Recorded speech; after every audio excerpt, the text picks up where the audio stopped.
नमस्कार दोस्तों, बहुत बहुत स्वागत है आपका अपने यूट्यूब चैनल फ्री स्टडी पर। आज की वीडियो में हम बात करने वाले हैं फोर्थ सेमेस्टर हिस्ट्री का यूनिट 2। इसका ये जो है ना आपका पार्ट 6 होने वाला है, जिसमें हम मैसूर के बारे में पढ़ेंगे कि मैसूर का उत्थान कैसे हुआ, पतन कैसे हुआ।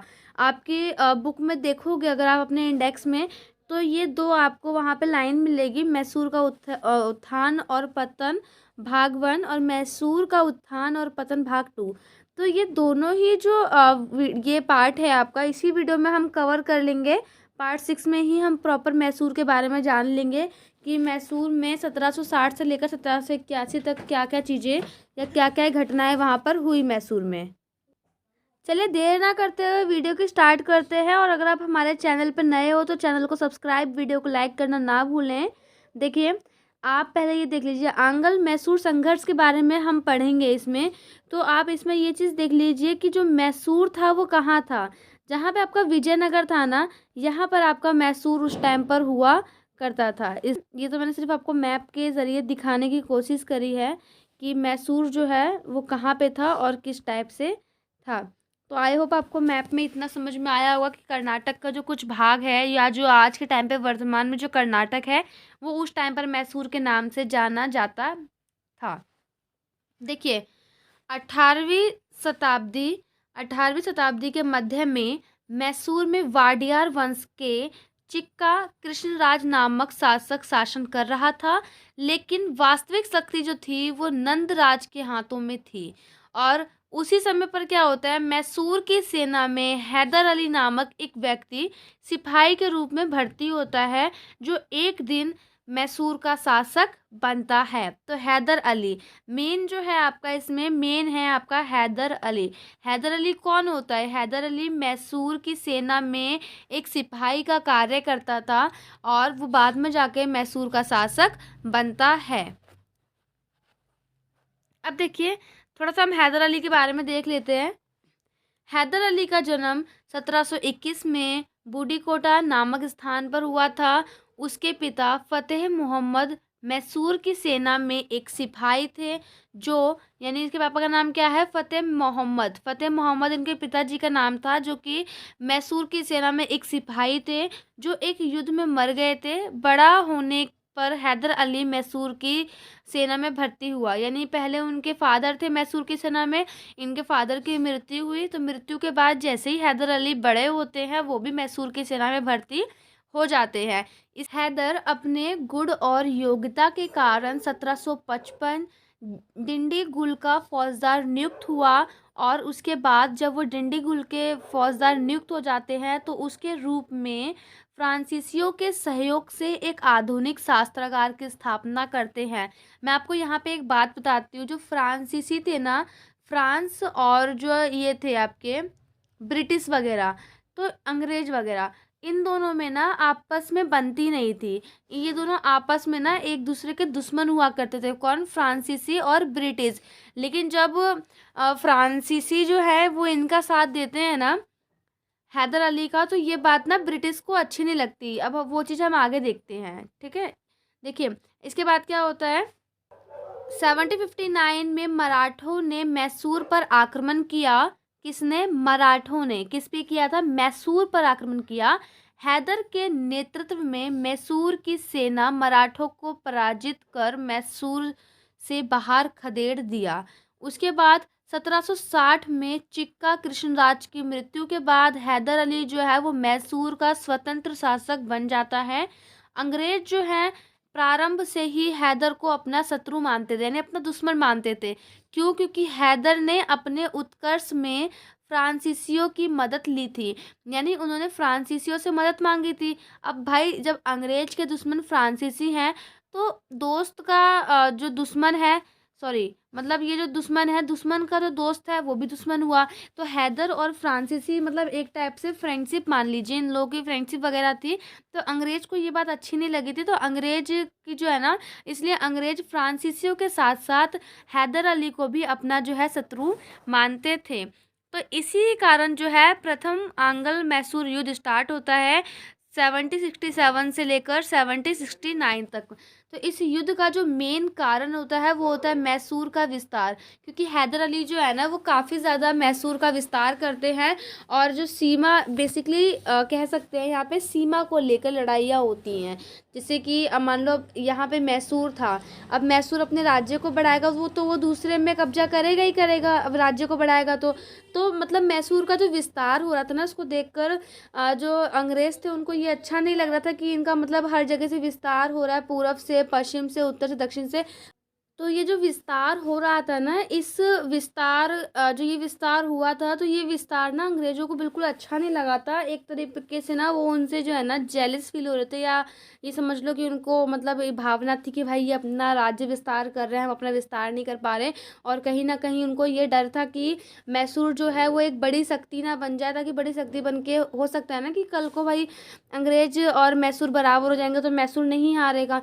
तो अंग्रेज को इस बात का डर था कि ये जैसे अगर अपना विस्तार करेगा तो उसकी शक्तियाँ बढ़ेंगी।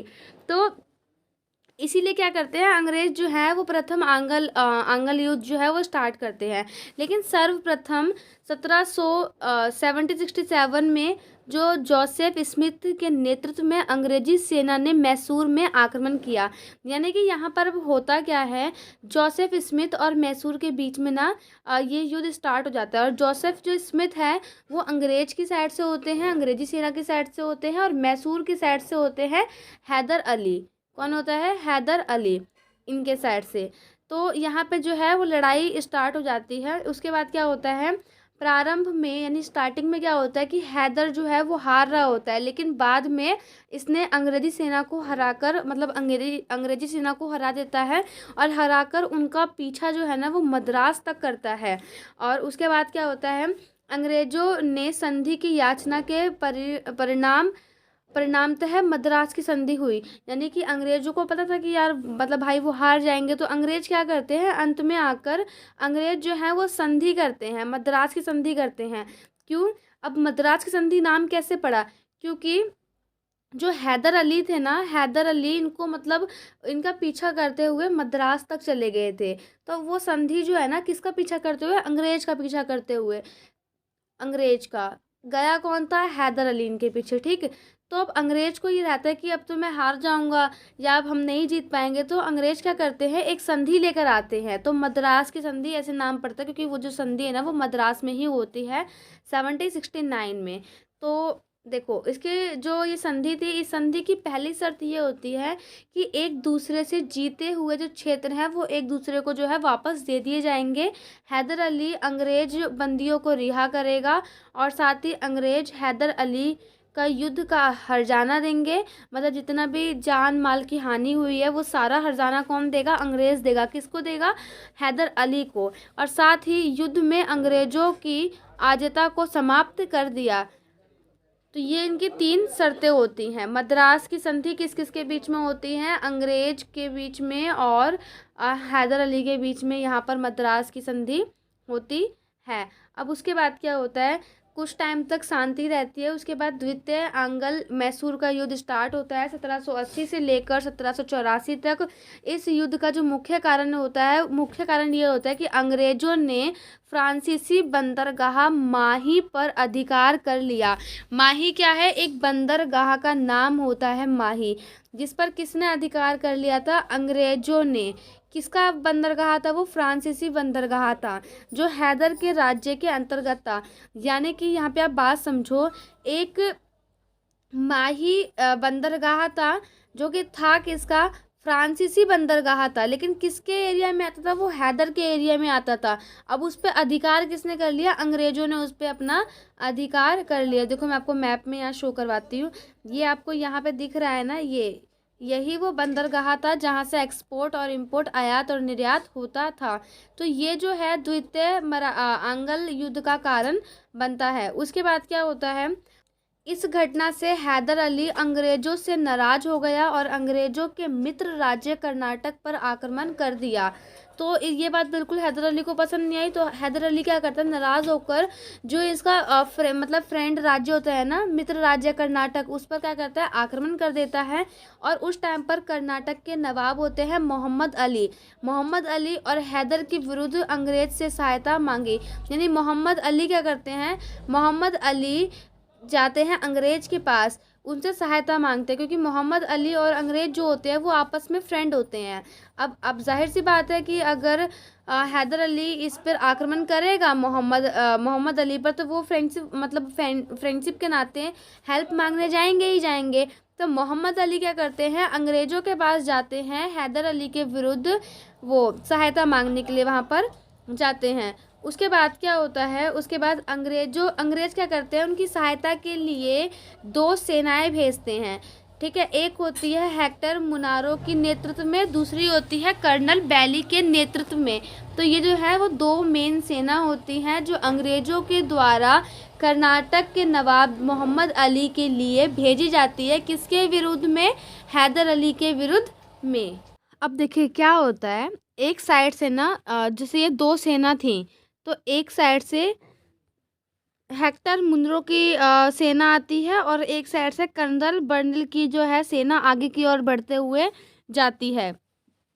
तो ये जो रास्ते में क्या करते हैं, रास्ते में हैदर का पुत्र होता है टीपू सुल्तान। आपने बहुत सुना होगा टीपू सुल्तान टीपू सुल्तान। अब देख लो आखिरकार ये है कौन। हैदर का पुत्र होता है टीपू सुल्तान, जो कि क्या करता है, हेक्टर मुनरो की नेतृत्व वाली सेना मतलब अंग्रेजी सेना को रोककर युद्ध करने लगा, जिससे एक ही सेना कर्नाटक पहुंच सकी। परिणाम स्वरूप आरंदी में हैदर ने कर्नल बेली के नेतृत्व वाली अंग्रेजी सेना को पराजित कर दिया। देखिए होता क्या है, हैदर जो है वो पिता होते हैं और टीपू जो है टीपू सुल्तान वो बेटा होता है।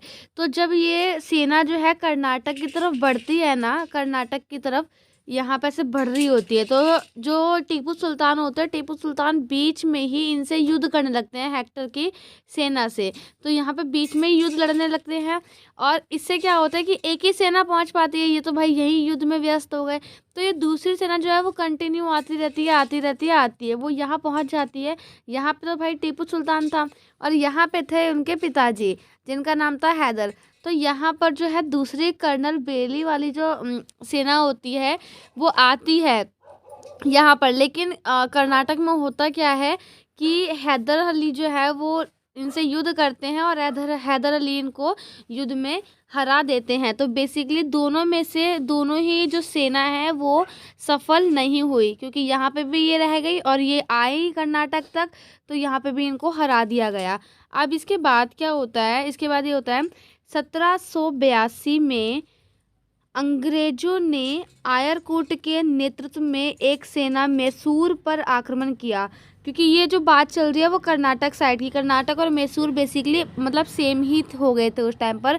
तो ये तीसरी सेना भेजते हैं। जब अंग्रेज को पता लगता है कि भाई हमारी सेना हार रही है, तो अंग्रेज उस टाइम पर क्या करते हैं, अपनी तीसरी सेना को भेजते हैं, जो कि आयरकूट के नेतृत्व में आती है तीसरी सेना इनकी। फिर आयरकूट की जो सेना होती है वो मैसूर पर आक्रमण करती है और इसी में क्या होता है कि पोर्टो नोवा के युद्ध में हैदर को पराजित किया। यानी ये युद्ध हुआ था आयरकूट और इसके मैसूर के बीच में, जो ये युद्ध हुआ था उसी युद्ध को पोर्टो नोवा के युद्ध के नाम से जाना जाता है। और इस युद्ध में जो है हैदर हार जाता है, साथ ही साथ घायल होने के बाद हैदर की मृत्यु हो जाती है। अगर आप यूपीएससी वगैरह की तैयारी करते हैं ना, तो आपसे ये क्वेश्चन पूछा जाता है कि हैदर की जो मृत्यु है वो कौन से युद्ध में होती है। तो युद्ध का नाम क्या है, पोर्टो नोवा के युद्ध में जो है इनकी मृत्यु हो जाती है हैदर अली की। तो बचा कौन, अब बचे टीपू सुल्तान। इसके बाद क्या होता है, हैदर की मृत्यु के बाद उसका पुत्र टीपू मैसूर का शासक बनता है और इसने ये कंटिन्यू क्या करता है, युद्ध को जारी ही रखता है, मतलब युद्ध बंद नहीं करता, फिर भी युद्ध वहाँ पे होता ही रहता है, कंटिन्यू चलता रहता है। किसके, ब्रैगडियर के नेतृत्व में। तो फिर यहाँ पर क्या होता है, अंग्रेजी सेना को हरा देता है टीपू सुल्तान। लेकिन इसी समय में यूरोप में एक संधि के कारण फ्रांसीसियों ने टीपू का साथ छोड़ दिया, क्योंकि जो टीपू सुल्तान और हैदर अली जो जीत रहे थे वो कंटिन्यू युद्ध में, तो क्यों जीत रहे थे, क्योंकि जो फ्रांसीसी है वो उनका साथ दे रहे थे। लेकिन उसी टाइम पर क्या होता है कि यूरोप में ना एक संधि होती है, उस संधि के कारण जो फ्रांसीसी जो थे वो टीपू सुल्तान का साथ छोड़ देते हैं। और जब टीपू सुल्तान का साथ छोड़ देते हैं तो टीपू सुल्तान को लगता है कि अब मैं हार जाऊंगा, अब तो भाई मेरे से जो है एक साथ छूट गया। तो इसी कंडीशन में टीपू क्या करते हैं, अंग्रेजों के साथ एक संधि कर लेते हैं। यानी ये दो संधि अलग अलग है। पहली संधि यूरोप में हुई थी, जो संधि यूरोप में हुई थी उसमें क्या हुआ था कि फ्रांसीसी जो है वो टीपू सुल्तान का साथ छोड़ देते हैं। जब टीपू सुल्तान को ये बात पता लगती है तो टीपू क्या करता है, टीपू अंग्रेजों से एक संधि कर लेता है, जिस संधि का नाम होता है मंगलोर की संधि, जो कि 1784 में होती है। इस संधि के द्वारा द्वितीय आंग्ल मैसूर युद्ध जो है वो समाप्त हो जाता है। साथ ही साथ इस संधि के द्वारा एक दूसरे के जीते हुए क्षेत्रों को एक दूसरे को वापस कर दिया जाता है। और टीपू ने जितने भी, ये थर्ड होता है, ठीक है, यहाँ पे आप मेंशन कर लेना, थर्ड पॉइंट है ये। तो टीपू ने अंग्रेज बंदियों को रिहा कर दिया। यानी ये शर्त में ये होता है कि टीपू ने जितने भी अंग्रेज बंदियों को वो करा होगा, उनको बंदी बनाया होगा, उन सबको वो रिहा कर देगा। तो तीसरी शर्त ये होती है, अब सारी शर्त वो मान लेता है। उसके बाद कुछ टाइम तक मतलब शांति चलती रहती है। फिर तृतीय आंग्ल मैसूर युद्ध जो है वो स्टार्ट होता है। अब देखिए, तृतीय आंग्ल मैसूर युद्ध जो है 1790 से लेके 1792 ईस्वी तक चलता है। इस युद्ध का तत्कालिक कारण क्या होता है, आई कोटा और क्रैगनूर के दो दुर्ग डचों से टीपू खरीदना चाहता था। यानी कि दो दुर्ग थे, जो दुर्ग थे वो टीपू जो है वो डचों से खरीदना चाहता था। लेकिन क्या होता है, अंग्रेजों के मित्र राज्य त्रावणकोर ने खरीद लिया। अब देखो यहाँ पर थोड़ा सा कॉम्प्लिकेटेड होती है चीज़ें। एक होता है टीपू, ठीक, और ये होते हैं डच, और ये जो है दो दुर्ग, जो कि ये दो दुर्ग हैं वो डच के होते हैं। और फिर यहाँ पर होते हैं ये अंग्रेज। अंग्रेज का जो एक मित्र राज्य होता है उसका नाम होता है त्रावणकोर। त्रावणकोर यानी कि ये दोनों हो गए फ्रेंड, ठीक, अंग्रेज और त्रावणकोर। अब चाहता तो टीपू सुल्तान खरीदना था, लेकिन खरीद कौन लेता है, त्रावणकोर।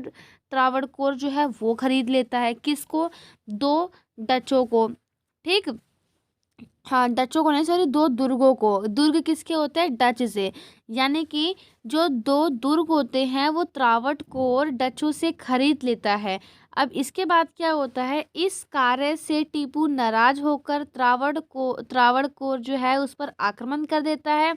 और इसी समय गवर्नर होते हैं वहाँ के जनरल लॉर्ड कॉर्नवालिस ने, ये वहाँ के जनरल होते हैं, गवर्नर होते हैं, जिनका नाम था जनरल लॉर्ड कॉर्नवालिस। तो उस टाइम पर ये क्या करते हैं, ये मराठा तथा निज़ाम से संधि करके सम्मिलित रूप से मैसूर पर आक्रमण कर दिया। यानी कि अब आप यहाँ पे देखोगे ना तो मैसूर जो है ना चारों तरफ से घिर रहा था, मतलब चारों तरफ से उसकी दुश्मनी हो रही थी। अब यहाँ पे तो ये हो गए त्रावणकोर। इसी कंडीशन में जो जनरल लॉर्ड कॉर्नवालिस होते हैं ये भी क्या करते हैं, मराठा के साथ और निज़ाम के साथ, इन दोनों के साथ संधि कर लेते हैं। और मतलब संधि में ये होता है कि चलो अब ना हम मैसूर पर आक्रमण करेंगे। तो अब 3-4 लोग हो गए भाई, ये अंग्रेज, त्रावणकोर और मराठा निज़ाम, ये चारों एक तरफ हो गए, मैसूर अलग हो गया। अब कॉर्नवालिस मैसूर के अनेक क्षेत्रों को जीतकर त्रिरंगपट्टनम को घेर लिया। त्रिरंगपट्टनम ना मैसूर की राजधानी थी उस टाइम पर, क्या थी, राजधानी थी। तो जो अंग्रेज होते हैं वो कॉर्नवालिस जो होते हैं वो मैसूर के अनेक क्षेत्रों को जीत लेते हैं और साथ ही साथ त्रिरंगपट्टनम जो है उसको घेर लेते हैं। बाध्य होकर टीपू ने अंग्रेजों से संधि कर ली। यानी कि जब उसको पता लगा कि भाई वो नहीं जीत पाएगा तो वो क्या करता है, टीपू जो होता है वो अंग्रेज़ों से संधि कर लेता है। अब यहाँ पे देखो आप, मैसूर कितना बड़ा है, लेकिन धीरे धीरे जो है ना, जैसे जैसे इसका विस्तार हुआ था वैसे वैसे ये सिकुड़ना स्टार्ट हो गया।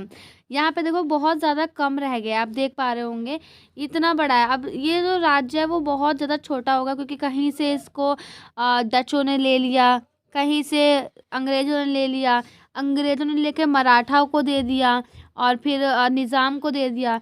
तो ये चीज़ होता है। अब फिर जब मैंने बताया ना संधि कर लेता है, टीपू जो है अंग्रेजों के साथ संधि कर लेता है। उस संधि का नाम होता है त्रिरंगपट्टनम की संधि, जो कि 1792 में होती है। देखो इसमें ना, इन चैप्टर्स में क्या है, आप बेसिकली संधि संधि बहुत पढ़ोगे, तो डोंट बी कंफ्यूज, बस संधि आप थोड़ा सा याद रखना और आपको जो है ना ये इजीली समझ में आ जाएगा, कोई हार्ड नहीं है। अगर आप मतलब एक फिल्म की तरह समझोगे ना, तो अच्छे से आपको एक्सप्लेन मतलब समझ में आ जाएगा। तो देख लेते हैं इस संधि को। इस संधि में क्या होता है, इस संधि के द्वारा टीपू का आधा राज्य ले लिया गया, जिसे अंग्रेज, मराठे व निज़ाम आपस में बांट लिए। जो मैंने आपको बताया कि पहले उसका इतना बड़ा राज्य था, अब बड़ा राज्य आपस में बट गया, आधा राज्य उससे ले लिया। अब वो ऐसे आधा नहीं लिया है, वो आधा लिया है, आधा इधर से, आधा इधर से, आधा इधर से, और ले लिया। तो आपस में किसने बांट लिया, अंग्रेज ने, मराठों ने, निज़ाम ने आपस में उसको बांट लिया। टीपू पर 3 करोड़ का हर्जाना लगाया गया, यानी 3 करोड़ रुपए का एज अ टैक्स उस पर लगाया गया। और टीपू के पास धन ना होने के कारण उसके 2 पुत्रों को कार्नवालिस के पास बंधक के रूप में रख दिया। यानी कि टीपू के जो 2 पुत्र थे, उसको, टीपू के दोनों पुत्रों को कार्नवालिस ने अपने पास रख लिया कि ये मैं मतलब अब जो है तुम्हारे बेटों को अपने पास रख लूँगा, जब तुम 3 करोड़ तक का हर्जाना पूरा भर दोगे तो अपने बेटों को यहाँ से ले जाना। और टीपू की सेना को भी सीमित कर दिया, यानी टीपू की सेना को भी मतलब सीमित तरीके से सीमित कर दिया, ठीक। तो ये होती है संधि। तो उनको ये संधि जो है वो माननी पड़ती है। अब नहीं मानेंगे तो पूरा राज्य चला जाएगा। अभी तो फिर भी उनके पास आधा राज्य है, और अभी मतलब फिर भी जो है राज वगैरह कर रहे हैं। अगर संधि की शर्तों को स्वीकार नहीं करते तो फिर अंग्रेज वगैरह जो हैं सब लोग इस पर युद्ध करते, तो भाई जो आपको अभी आधा राज्य मिला है वो भी नहीं मिलता आपको। तो इसीलिए ये जो है संधि को एक्सेप्ट कर लेते हैं। उसके बाद क्या होता है, धीरे धीरे चतुर्थ यानी चौथा आंग्ल मैसूर युद्ध जो है वो स्टार्ट होता है 1799 में। अब इस युद्ध का कारण क्या होता है, इस युद्ध का कारण अंग्रेज के गवर्नर होते हैं, जिनका नाम होता है जनरल लॉर्ड वेलेस्ली, ये होते हैं। तो ये क्या करते हैं, लॉर्ड वेलेस्ली टीपू के पास सहायक संधि स्वीकार करने का प्रस्ताव भेजते हैं कि अब मतलब प्रस्ताव जो ये होता है सहायक संधि, मतलब यही कि अब तुम मेरे नीचे में काम करोगे, मेरे अंडर में रहो, और तुम हमारे जो है होता है ना, आपने देखा होगा पहले गुप्त काल में मैंने आपको पढ़ाया था कि अब भाई मतलब एक मेन राजा होता है, उसके नीचे आप रहोगे, मतलब बेसिकली कठपुतली बनना। तो ये प्रस्ताव भेजता है, लेकिन टीपू क्या करता है, इसको रिजेक्ट कर देता है, मतलब मना कर देता है कि भाई मैं आपकी जो ये सहायक संधि है इसको मैं एक्सेप्ट नहीं करूँगा। तो इसके परिणाम स्वरूप क्या होता है, 1799 में लॉर्ड वेलेस्ली ने मैसूर पर आक्रमण कर दिया। अब जाहिर सी बात है, अगर आप इसकी बात नहीं मानोगे तो वो आक्रमण कर देगा, क्योंकि उसकी सेना ज़्यादा है, इनकी सेना कम थी। मैसूर की सेना जो है, टीपू सुल्तान की सेना बहुत ज़्यादा कम थी, उनकी सेना बहुत ज़्यादा थी, क्योंकि उनके साथ मराठे भी थे, निज़ाम भी थे, ये सब लोग मिल रखे थे। तो वो क्या करते हैं भाई, अब तुमने नहीं मानी बात, तो वो क्या करते हैं, इन पर युद्ध या आक्रमण जो है वो कर देते हैं। उसके बाद क्या होता है, वेलेस्ली ने टीपू के अनेक क्षेत्रों को विजित यानी विजय करते हुए त्रिरंगपट्टनम, जो कि राजधानी होती है, त्रिरंगपट्टनम के दुर्ग को घेर लिया। टीपू अंग्रेजों से युद्ध करते हुए दुर्ग के द्वार पर ही मारा गया। मतलब इट मीन्स ये देखो कि टीपू जो है उसकी मतलब उसकी हाँ अधीनता, वर्ड याद नहीं आ रहा था, अब याद है, अधीनता।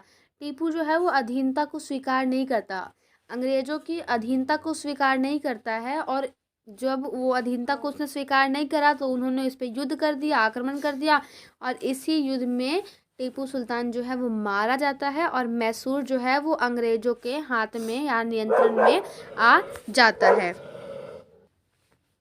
उसके बाद क्या करते हैं, अंग्रेज जो है ना वो मैसूर को मतलब टोटली पूरी तरीके से अपने अंडर में कर लेते हैं। और वहाँ पे बोघार वंश के जो 2 वर्ष का बालक होता है जिसका नाम होता है कृष्णराज, उसको मैसूर का शासक बनाते हैं। अब देखो 2 ईयर्स का बच्चा है, बोघार वंश का 2 ईयर का बच्चा है जिसका नाम है कृष्णराज, ठीक है। तो इसको शासक बनाते हैं मैसूर का। इसे सहायक संधि स्वीकार कराकर मैसूर पर अपना प्रभाव स्थापित करते हैं, यानी नाम मात्र का राजा बनाते हैं। और वहाँ पर मतलब खुद शासन नहीं करते हैं। शासन किसको बोलते हैं करने के लिए? कृष्णराज को। लेकिन वो तो 2 ईयर्स के हैं, वो क्या ही करेंगे शासन करके? उनको तो कुछ पता ही नहीं कि करते क्या है ना। तो बेसिकली वो 2 ईयर्स के थे, तो उनसे इस सहायक संधि पर हस्ताक्षर वगैरह करवा लिए और इसको प्रॉपर अपने अंडर में मैसूर को कर लिया। 1834 में विलियम बेंटिक ने मैसूर को जीतकर अंग्रेजी साम्राज्य में मिला लिया। एक दृष्टि में लिखा हुआ है, जो हमने इतना कुछ पढ़ा, 4 मराठा युद्ध हुए थे। मराठा नहीं, मैसूर के युद्ध, मैसूर और आंगल 4 युद्ध हुए थे। पहला जो है वो 1767 से 1769 है, 2 ईयर्स तक हुआ था, ये 4 ईयर तक। तो ये कुछ जो है ना मैंने आपको ईजिली तरीके से लिख दिया है, तो आप इसको 1 लाइन में एक दृष्टि में देख सकते हो कि क्या था क्या नहीं था। तो यहीं पर आपकी वीडियो जो है वो ख़त्म होती है, आपका चैप्टर जो है ये वाला ख़त्म होता है। लेकिन यूनिट 2 जो है ना अभी आपका बाकी है। अभी यूनिट 2 में ना हम बंगाल के बारे में पढ़ेंगे कि बंगाल का कैसे उत्थान हुआ, कैसे पतन हुआ। क्योंकि अभी हमने किसका पढ़ा है? मराठाओं का पढ़ लिया और मैसूर का पढ़ लिया। अब हम पढ़ेंगे बंगाल के बारे में, ठीक है। नेक्स्ट वीडियो जो है आपके बंगाल के ऊपर आने वाली है। तो आई होप आपको ये वीडियो बहुत पसंद आई होगी। अगर आपको वीडियो पसंद आई हो तो एक कमेंट और चैनल को सब्सक्राइब और लाइक करना ना भूलें। और इसके अलावा टेलीग्राम पे हमारा चैनल है, चैनल का लिंक मैंने आपको वीडियो के डिस्क्रिप्शन में प्रोवाइड करवा दिया है। नहीं तो आप डायरेक्टली सर्च भी कर सकते हैं, स्टडी फ्री DM23। जैसे ही आप ये सर्च कर लेंगे स्टडी फ्री DM23, आपको फर्स्ट नंबर पे हमारा चैनल मिल जाएगा। वहाँ पे आप हमसे डायरेक्ट कांटेक्ट कर सकते हैं। अगर आपका कोई डाउट वगैरह है, कोई क्वेश्चन है या आने वाले कोई भी अपडेट आपको जाननी है, तो वहाँ पे आपको हर अपडेट 4th सेमेस्टर के रिगार्डिंग वहाँ पे प्रोवाइड की जाती है। तो मिलते हैं नेक्स्ट वीडियो में, तब तक के लिए जय हिंद, जय भारत।